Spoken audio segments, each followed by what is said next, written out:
আমরা মধ্যে power point এক্সপির আরেকটি চমৎকার অ্যানিমেশন দেখব। মূলত আমরা যদি ইচ্ছামতো কোনো অ্যানিমেশন ক্রিয়েট করতে চাই, আমরা এতক্ষণ দেখেছি যে পাওয়ার পয়েন্টে যে ডিফল্ট অ্যানিমেশন রয়েছে সেগুলো আমরা ব্যবহার করে যে কোনো অ্যানিমেশন আমরা করতে পারি, রেডিমেড অ্যানিমেশন। কিন্তু আমাদের যদি এরকম হয় যে আমাদের ইচ্ছামতো কোনো অ্যানিমেশন তৈরি করা, সেক্ষেত্রে পাওয়ার পয়েন্ট এক্সপি আমাদের একটি বিশেষ সুবিধা দিচ্ছে। তো এটি করার জন্য আমরা চলে যাব অ্যাড ইফেক্টের মোশন পাথ। আমরা মোশন পাথে ক্লিক করছি এবং মোশন পাথে ক্লিক করার পরে আমাদের আরেকটি মেনু সাবমেনু ওপেন হয়েছে। দেখুন এখান থেকে বিভিন্ন লেফট ডাউন রাইট যেটি আমরা সিলেক্ট করবো সেই ধরনের অ্যানিমেশন হবে। তো সবচেয়ে মজার ব্যাপার হচ্ছে ড্র কাস্টম পাথ। আমরা মোশন পাথে ড্র কাস্টম পাথে ক্লিক করব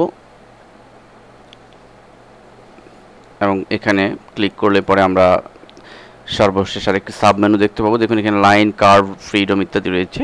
তো আমরা কার্ভের মাধ্যমে, লাইনের মাধ্যমে সোজা স্ট্রেট কোনো অ্যানিমেশন করতে পারি, কার্ভের মাধ্যমে বাঁকা অ্যানিমেশন করতে পারি, এবং ফ্রিডম এটি হচ্ছে আমাদের কাস্টমাইজ অ্যানিমেশন। আমরা ফ্রিডমে সিলেক্ট করছি।